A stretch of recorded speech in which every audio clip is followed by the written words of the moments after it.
é perceber o que está a dizer e comparar com a posição em que se encontra. As primeiras duas palavras com que se começa o salat são Allahu Akbar. Allahu Akbar significa Allah é o maior.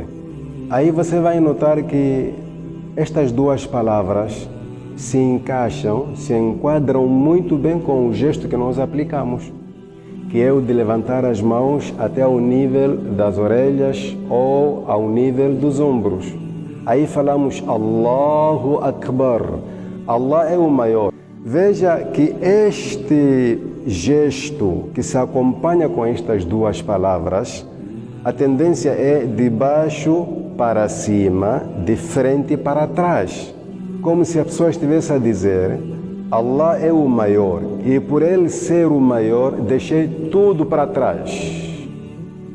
Deixei tudo para trás.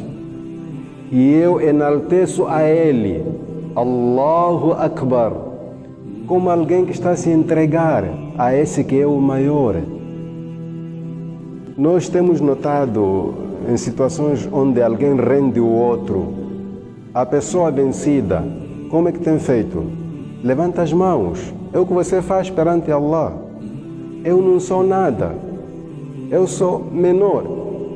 Estou aqui para proclamar a tua grandeza. Allahu Akbar.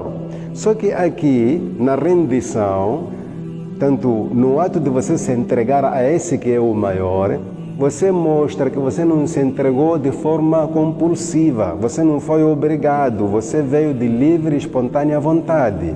Onde é que isso se busca? Allahu Akbar. Eu admito que Allah é o maior e com isso estou tranquilo.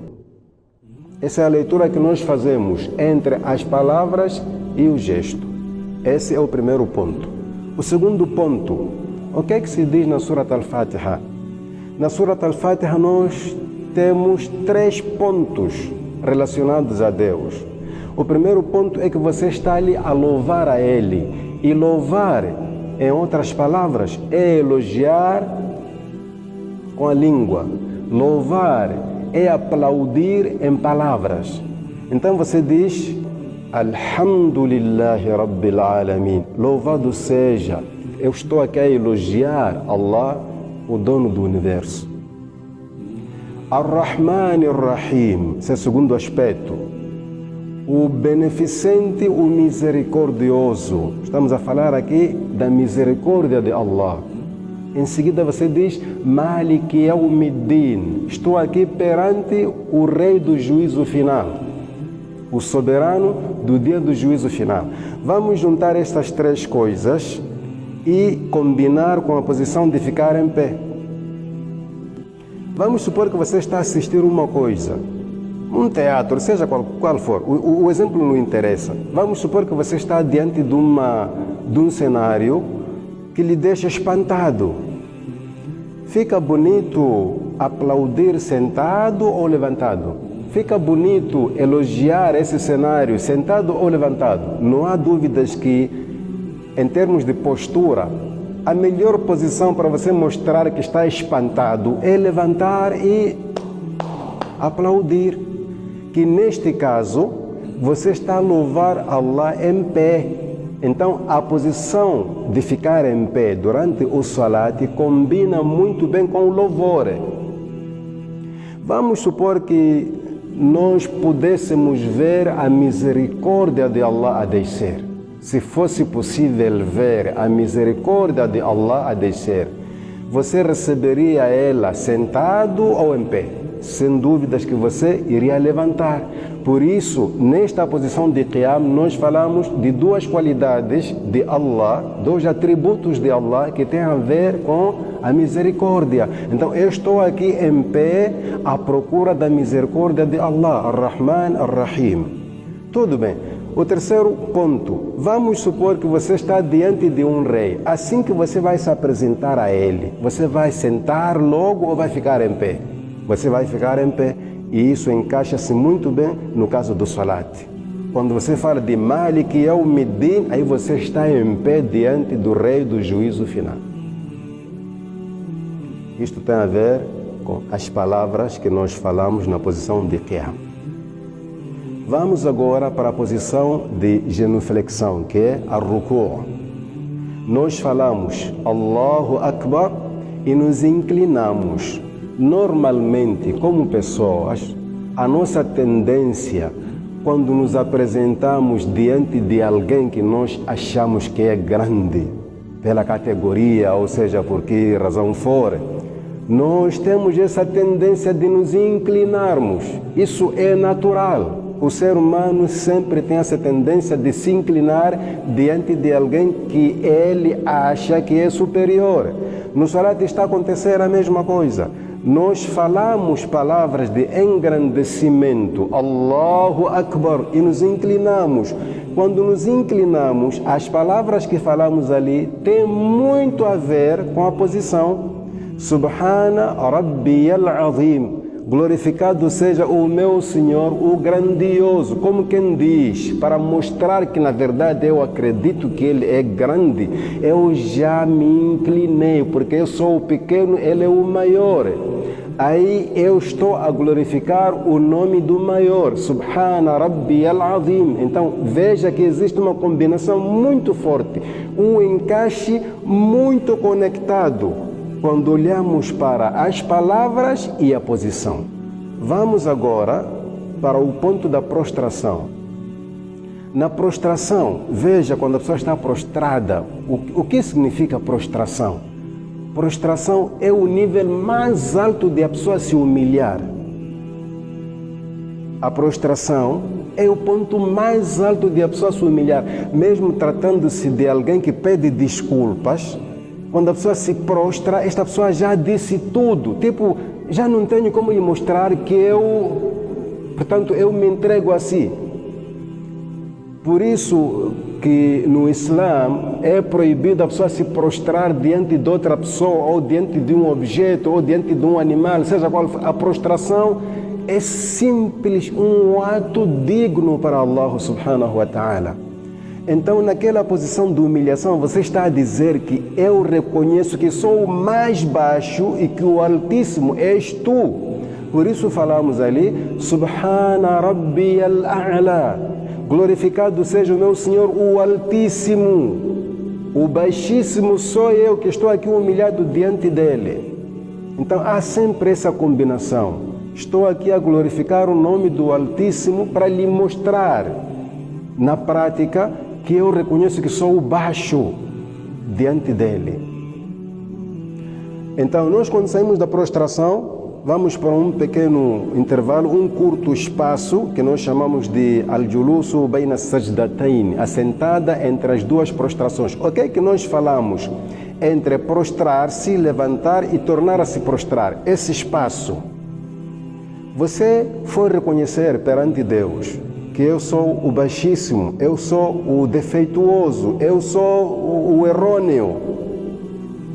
Ao voltar àquela posição, quando você senta, diz Rabbi ghfirli warhamni. Oh Allah, me perdoa e tem misericórdia de mim. Como quem diz, se o que eu fiz ainda não chega para mostrar que eu reconheço, então me perdoa, porque eu não tenho outra maneira de mostrar senão me humilhando diante de si. Vamos observar o que acontece naquela última sentada, portanto, a sentada final durante o salat, aquela que dá, portanto, acesso ao fim do salat. O que se diz de importante naquele espaço todo? A súplica ali é muito longa, mas temos um trecho, temos um espaço onde é notável a combinação das palavras com o gesto. Chega um momento em que nós esticamos o dedo indicador falando algumas coisas. Você vem a dizer At-tahiyyatu lillahi was-salawatu wat-tayyibatu assalamu alayka ayyuhan nabiyyu wa rahmatullahi wa barakatuh. Assalamu alayna wa ala ibadillahi salihin. Depois você diz Ashhadu an la ilaha illallah. Veja a combinação entre este gesto e as palavras. É o testemunho que ninguém merece adoração exceto Allah, o único. Você só mexe um dedo para representar a palavra o único. Então, combinação entre a palavra e o gesto. Vamos sair daí. Vamos finalizar o salat. O profeta sallallahu alaihi wasallam nos disse que na hadhihi as-salah la yasluhu fiha shay'un min kalam an-nas. Durante a oração não se pode dizer nada de palavras humanas. Portanto, o salat, tal como definimos no início, é um ato de adoração composto de movimentos específicos e palavras também específicas. Ou seja, todas as palavras do salat são sagradas, não são palavras humanas. Ninguém fala com o outro e ninguém fala do que acha. Tem que falar aquilo que Allah estipulou, aquilo que seu profeta, alayhi salatu wassalam, ensinou. Então veja que no salat só se fala de o quê? Se fala de Allah. Só se fala de Allah. Depois chega um tempo em que se fala do profeta. Depois chega um tempo em que as pessoas falam de si, mas em forma religiosa. E o salat tem que acabar. Quais seriam as palavras certas para terminar com o salat? Para mostrar de que agora já posso falar com outras pessoas. Allah escolheu para nós o taslim. Escolheu palavras certas que combinam com o fim do salat. Vamos supor que você está a fazer salat e as pessoas não podem falar consigo. Você tem que dar um sinal às pessoas que mostra que você já está no fim do salat, já está fora do salat. É quando vem a palavra Assalamu alaikum wa rahmatullah. Como quem diz, acabei de falar com Deus para vos provar isso, que a paz de Deus esteja convosco. Que a paz de Deus esteja convosco. Assim você passa a falar com os outros. Então há sempre uma combinação, uma correspondência entre o gesto, o movimento e as palavras faladas. E o fruto disso é você concentrar-se com os movimentos e com as palavras. Dessa maneira você consegue viver o seu salat de ponta a ponta. Existem outros fatores que ajudam a pessoa a se concentrar. Mas quando você sabe o que está a dizer, isso é necessário aprender. Quando você sabe o que está a dizer, combinando com os movimentos, você fica dentro do salat. Que não seja 100%, porque às tantas não é possível. Mas você fica dentro do salat, você sente o sabor real de falar com Deus. Você sente o sabor real de estar ali, portanto, num retiro limitado, onde você só conversa com Deus. E acabado o salat, você nota a diferença que, na verdade, eu não estava perto, eu estava com Deus. Esse seria o detalhe mais ou menos abreviado para tanto satisfazer ao pedido do irmão que dizia que queria mais, tanto comentário sobre este assunto. Apenas dizer que o comentário não está finalizado. A pessoa com mais atenção pode buscar mais pontos onde o gesto combina com o que se diz. Apenas fiz até onde pude e espero ter ajudado, inshallah. Jazakumullahu khairan wa sallallahu wa sallama ala nabiyyina Muhammad.